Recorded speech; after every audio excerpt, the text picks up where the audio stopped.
기도함의 시간을 허락하시고 우리의 삶의 터전을 허락해 주심을 감사합니다. 그러나 여전히 많은 면에서 부족하고 버리지 못한 죄악된 습관도 있기에 실수하고 넘어지고 또 잘못된 길을 가기도 합니다. 그러기에 우리를 책망하시고 또 우리를 바른 길로 이끌어 주시는 주님의 돌보심과 인도하심의 손길이 언제나 절실히 필요함을 고백합니다. 우리를 향하신 주님의 사랑과 은혜의 손길을 멈추지 마시고 우리 모두가 참된 하나님 나라에 이르기까지 주님을 향하여 견고히 이 믿음의 길을 걸어갈 수 있도록 언제나 우리를 지키시고 이끌어 주시기를 원하옵고 기도합니다. 세월이 흘러가면서 우리의 육신은 약해질 수밖에 없고 때로는 우리의 정신마저 혼미해져 가기도 합니다. 그때마다 주께서 우리에게 더 강한 손길로 함께해 주심으로 힘들고 어려울수록 주님을 향하는 우리의 믿음의 열정은 더 강하여지게 하시고, 그래서 우리의 생명 다하는 그 순간 우리에게 오직 예수 그리스도만 남을 수 있는 진정한 믿음의 길을 걷도록 우리 가운데 함께하여 주옵소서. 이 새벽도 주 성령께서 함께 모인 이곳에 친히 임재하시기를 원하옵고 예수님의 이름으로 기도하옵나이다. 아멘. 찬송 338장입니다. 338장.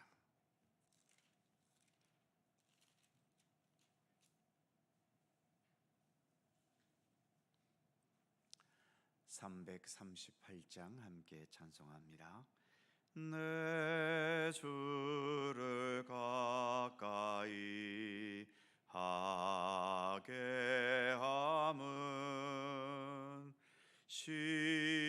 십자가 짐 같은 고생이나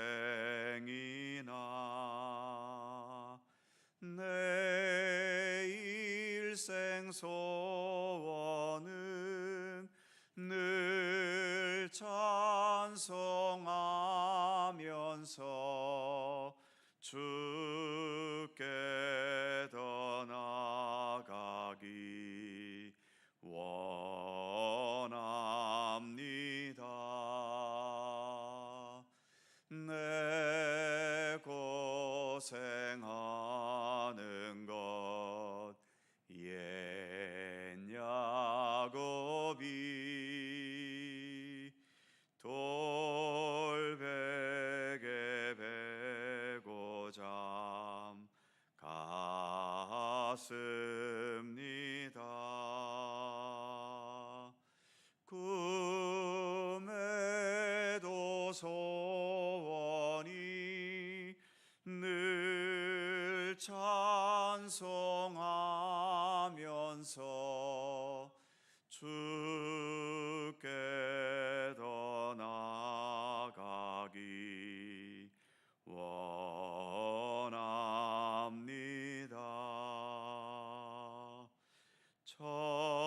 천성에 가는 길 험하여도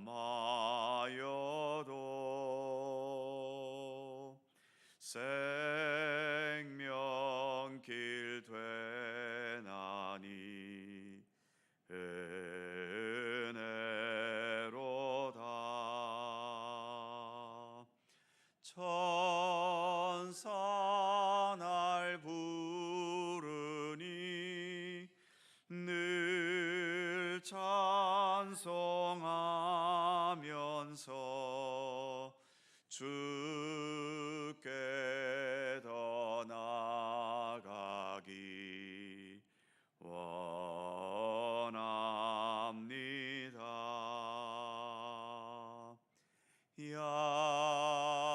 야곱이 잠 깨어 일어난 후 돌단을 쌓은 것 본받아서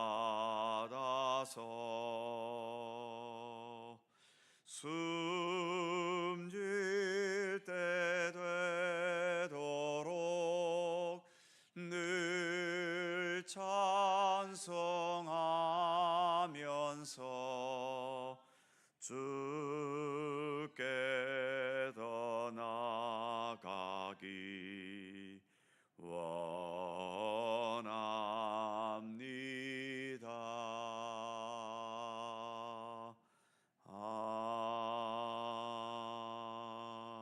아멘.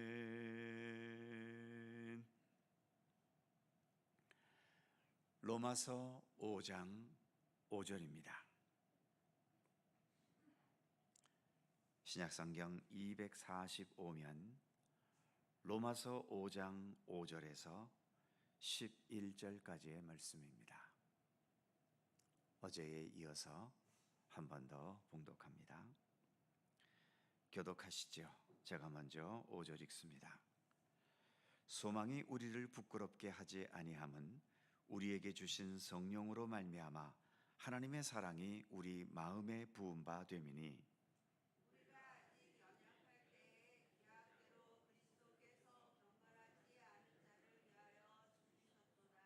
의인을 위하여 죽는 자가 쉽지 않고 선인을 위하여 용감히 죽는 자가 혹 있거니와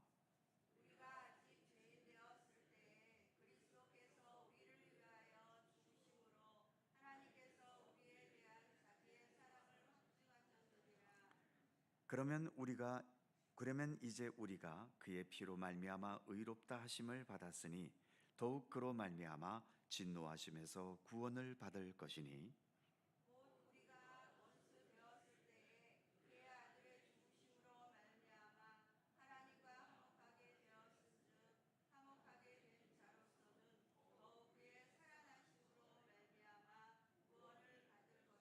다 같이 그뿐 아니라 이제 우리로 화목하게 하신 우리 주 예수 그리스도로 말미암아 하나님 안에서 또한 즐거워하느니라. 아멘. 5절 첫 부분에 소망이 부끄럽지 아니함은 이라는 말에서처럼 우리가 하나님에 대해 그리고 천국에 대해 가지는 소망은 부끄러운 소망이 아니라는 겁니다. 그리고 11절 마지막에서처럼 오히려 우리를 즐겁게 한다라고 말씀하고 있죠. 왜 즐거울 수밖에 없을까요? 어제도 생각해 본 것처럼 6절에서 우리가 아직 연약할 때에 8절에서처럼 우리가 아직 죄인 되었을 때에 그리고 10절에서처럼 우리가 원수 되었을 때에 이처럼 우리에게 아무 자격도 어떤 가치도 구원받을 만한 이유도 없음에도 불구하고 오로지 하나님의 사랑의 의지 그 하나로 이처럼 연약하고 죄인되고 원수 같은 우리들을 택해 주셨고 예수께서 십자가의 죽으심으로 우리의 죄와 허물을 사하시고 그래서 의롭다함을 얻게 해 주셨다는 거지요. 이 사실도 충분히 기쁘고 또 기쁘지만 오늘 본문에는 이런 말씀들이 더 추가되어 있습니다. 7절을 보면 의인을 위하여 죽는 자가 쉽지 않고 선인을 위하여 용감히 죽는 자가 혹 있거니와 여기서 말씀하는 것처럼 의인과 선인 이처럼 훌륭하고 좋은 사람을 위해 자신을 희생시키는 것도 쉽지 않지만 그럼에도 간혹 그렇게 자신을 희생시키는 훌륭한 사람이 있다는 거죠. 하지만 나같이 위인도 아니고 의인도 선한 인간도 제대로 되지 못하는 자들을 위해서 예수께서 친히 우리가 당해야 할 죽음을 대신 당하셨다라고 하는 사실, 이것이 얼마나 크고 위대한 사랑이며 이것이 얼마나 놀라운 희생인지를 지금 말하고 있는 겁니다. 우리가 그냥 이론적인 얘기로서 예수께서 우리 죄를 위해 십자가에 달려 돌아가셨다고 기계적으로 습관적으로 말할 때가 많지만 생각해보고 또 생각해보면 이보다 크신 희생적인 사랑이 없는 거지요. 나 같은 사람을 위해 그렇게 죽음의 길을 마다하지 않고 그 희생을 감당해 줄 사람이 내 주변에 누가 있겠습니까? 그래서 8절 후반부에 의하면 그리스도께서 우리를 위하여 죽으심으로 우리에 대한 자기의 사랑을 확증하셨느니라. 주님의 이 사랑은 확증적인 사랑이라고까지 말씀하고 있는 거죠. 그 어떤 반론과 이유와 명분을 내세워도 흔들림이 없는 확증적인 사랑이라는 것입니다. 그 확증적인 사랑을 바탕으로 우리는 지금 예수님을 믿는 믿음의 길을 가고 있는 것이고 하나님의 나라를 소망할 수 있는 거죠. 그러기에 우리가 가진 이 소망은 헛된 소망이 아니라 확실한 소망인 것이고, 그래서 우리가 부끄러워지는 게 아니라 오히려 자랑스러워질 수 있는 소망이라는 것입니다. 9절에서는 이렇게 말씀하는 것을 볼 수 있지요. 그러면 이제 우리가 그의 피로 말미암아 의롭다 하심을 받았으니 더욱 그로 말미암아 진노하심에서 구원을 받을 것이니. 그러니까 우리는 하나님의 진노하심에 대한 두려움이 앞서지 말아야 한다는 겁니다. 오히려 10절에서는 이렇게 말씀하지요. 곧 우리가 원수 되었을 때에 그의 아들의 죽으심으로 말미암아 하나님과 화목하게 되었은즉 화목하게 된 자로서는 더욱 그의 살아나심으로 말미암아 구원을 받을 것이니라. 이처럼 하나님과 화목하게 되었다는 사실을 먼저 앞세워야 한다는 것입니다. 물론 잘못한 사람에게 하나님께서는 당연히 진노하실 수 있지요. 그러나 하나님의 자녀에게 하시는 진노는 하나님의 자녀를 영원한 지옥불에 던져버리시려는 진노가 아니지 않습니까? 우리를 잘못된 길에서 돌아서게 하시기 위한 책망을 위한 진노이실 뿐인 거지요. 그러기에 하나님께 잘못했거나 죄를 범했으면 하나님의 진노와 책망을 당연히 들을 생각을 해야 할 것이고, 그러나 그 진노가 나를 망하게 하거나 영원한 고통과 죽음으로 가게 한다는 두려움의 생각보다는 나를 돌이키기 위한, 그래서 하나님과 더 화목하게 하기 위한 사랑과 은혜의 섭리임을 늘 인식해야 한다는 것을 말씀하고 있는 것이지요. 그래서 마지막 11절은 이렇게 말씀합니다. 그뿐 아니라 이제 우리로 화목하게 하신 우리 주 예수 그리스도로 말미암아 하나님 안에서 또한 즐거워하느니라. 이처럼 올바른 믿음, 정직하고 진실한 믿음은 여전히 부족하고 연약하고 자격을 갖추지 못한 우리의 현실이어도 우리 가운데 화목의 역사를 행하시는 예수님으로 인하여 하나님 안에서 우리는 즐거워할 수 있다고 말씀하고 있는 겁니다. 그 누구보다도 지금 로마서를 쓰고 있는 사도 바울에게 바로 이런 즐거움이 있었지요. 우리가 잘 알다시피 바울의 삶에는 수많은 시련과 위험과 반대자들과 열악한 환경에서 고생할 수밖에 없는 현실이 늘 그를 뒤따랐었고, 특히 여러 차례 복음을 전한다는 이유 때문에 붙잡혀 감옥에 투옥이 되고 온갖 고초와 고문과 수감 생활의 아픔을 겪어야만 했습니다. 그럼에도 바울은 그 힘든 현실을 한숨과 원망과 두려움과 불평이 아니라 오히려 찬양과 기쁨으로 소화해낼 수 있었지요. 빌립보 감옥에서 엄청난 매를 맞고 손과 발에 착고가 채워진 상태로 수감되었을 때 감옥에서 그는 오히려 찬송을 불렀지요. 그럴 때에 손과 발에서 묶인 착고가 풀려지고 감옥문이 열렸다는 사도행전 16장의 이야기는 유명한 이야기 아닙니까? 그리고 그의 옥중서신 중에 하나인 빌립보서에서 가장 많이 나오는 단어가 오히려 기쁨이라고 하는 사실도 잘 알려진 사실입니다. 그러기에 바울은 그 누구보다도 하나님과 화목하면서 어떤 환경 속에서도 주 안에서 즐거워할 수 있는 삶을 살 수 있었고, 그래서 이러한 삶을 말할 수 있고 가르칠 수 있었던 거죠. 우리의 믿음도, 그 믿음으로 살아가는 우리의 모든 삶에도 이처럼 주님의 사랑과 돌보심을 신뢰하면서 그 어떤 상황이든 모든 상황을 감사와 기쁨으로 소화해낼 수 있는 참된 능력의 믿음으로 자라갈 수 있기를 진심으로 소원합니다. 오늘도 그 믿음을 향해 나아가는 우리 모두가 되기를 간절히 소망합니다. 기도하겠습니다. 거룩하신 하나님, 우리가 이처럼 믿음의 길을 걷는 것은 우리에게 그럴 만한 자격이나 능력이나 그럴 가능성이 보였기 때문에 하나님께서 우리를 택하신 것이 아님을 오늘의 본문은 말씀하고 있습니다.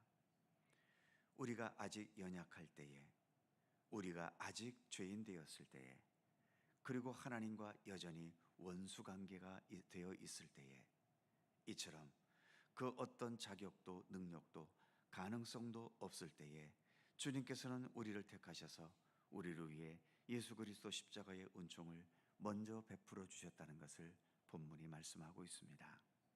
하나님, 그러기에 아직도 우리가 부족하고 여전히 연약하고 여전히 온전치 못하지만 그럼에도 우리는 우리를 향한 하나님의 사랑을 확신할 수 있고, 하나님의 사랑이 나의 어떤 자격에 바탕한 것이 아니라 오로지 하나님의 사랑 그 자체에 바탕을 두고 있기에 나의 현실과 상관없이 나는 하나님의 자녀가 될 수 있었으며 지금도 하나님의 자녀로 살아갈 수 있다는 확신을 가질 수 있음을 우리에게 교훈해 주고 있습니다. 하나님, 오늘의 이 말씀 마음 깊이 간직할 수 있도록 함께하여 주옵소서. 언제든지 나를 향하신 하나님의 사랑과 은혜에 진심으로 감사하게 하여 주옵소서. 때로는 우리가 실수하고 또 죄악을 범해서 하나님 앞에 너무나 부끄럽고 나는 주님 앞에 자격이 없는 자라는 이유 때문에 주님으로부터 멀어지고 싶은 마음이 들 때에도 그 멀어지는 마음보다도 주님의 사랑과 은혜를 먼저 앞세우게 하셔서 언제든 다시 우리를 품어주시는 주님을 향하여 나아가는 우리의 믿음 되게 하여 주시옵소서. 때로는 내가 너무나 큰 실수를 범하고 잘못을 행하여 하나님께로부터 받을 진노가 두려워 하나님께로부터 아담처럼 숨고 싶은 마음이 들 때에도 그러한 하나님의 진노보다도 나를 용서하시고 또 그럼에도 불구하고 하나님의 자녀로 삼아 가시는 하나님의 사랑과 은혜가 더욱더 크다는 것을 인식하면서 주님으로부터 숨지 않도록 지켜주시고 오히려 더 주님의 은혜를 의지하면서 겸손히 주님 앞에 나와 더 진실하게 머리 숙여 회개할 수 있는 우리들의 믿음의 모습이 되도록 우리 하나님 함께하여 주시옵소서. 날이 갈수록 나를 향하신 주님의 사랑과 은혜를 더 깊이 깨달아 가게 하시고 그만큼 주님을 향한 감사와 그리고 주님을 향하여 살아가는 우리의 믿음의 삶이 더 견고하고 더 진실하고 더 굳건하여질 수 있도록 오늘도 우리 가운데 함께하여 주옵소서. 오늘도 새날을 주셔서 감사합니다. 주님과 함께 오늘도 하루를 시작하오니 늘 주님의 돌보심과 사랑과 은총의 손길로 우리의 삶을 주관하시고 이끌어 주시기를 원하옵고 기도합니다. 오늘도 간구하는 우리들 모두의 간절한 기도의 제목들이 있음을 하나님 기억하여 주시고 한마디 한마디 간구하는 것, 그리고 우리의 입술과 생각이 부족하여 간구치 못한 것까지라도 주님께서 우리의 형편과 삶 속에 무엇이 필요하며 무엇을 없애야 하며 무엇을 더 올바로 해야 할지 더욱더 주님 잘 아시오니 항상 우리 가운데 임재하셔서 주님의 선하신 뜻대로 우리의 삶을 주관하시고 섭리하시고 이끌어 주시옵소서. 오늘도 우리의 삶 속에 있는 여러 연약함들이 있습니다. 여러 고통과 아픔 속에 있는 육체의 질고와 마음의 고민과 삶의 여러 어려운 현실들과 그리고 여러 두려움과 근심의 요소들, 그러나 그러한 가운데서도 여전히 주님의 사랑과 그 은총을 신뢰하게 하시고 그 신뢰하는 믿음 가운데서 오히려 감사함으로 아를 수 있는 우리의 성숙한 기도가 될 수 있도록 함께해 주시옵소서. 오늘도 주님의 크신 평강과 은총이 우리 가운데 함께 하시기를 원하오며 우리 구주 예수 그리스도의 거룩하신 이름으로 기도하옵나이다. 아멘. 하늘에 계신 우리 아버지, 아버지의 이름을 거룩하게 하시며 아버지의 나라가 오게 하시며 아버지의 뜻이 하늘에서와 같이 땅에서도 이루어지게 하소서. 오늘 우리에게 일용할 양식을 주시고 우리가 우리에게 잘못한 사람을 용서하여 준 것 같이 우리 죄를 용서하여 주시고 우리를 시험에 빠지지 않게 하시고 악에서 구하소서. 나라와 권능과 영광이 영원히 아버지의 것입니다. 아멘. 함께 기도하시고 자유롭게 돌아가시겠습니다.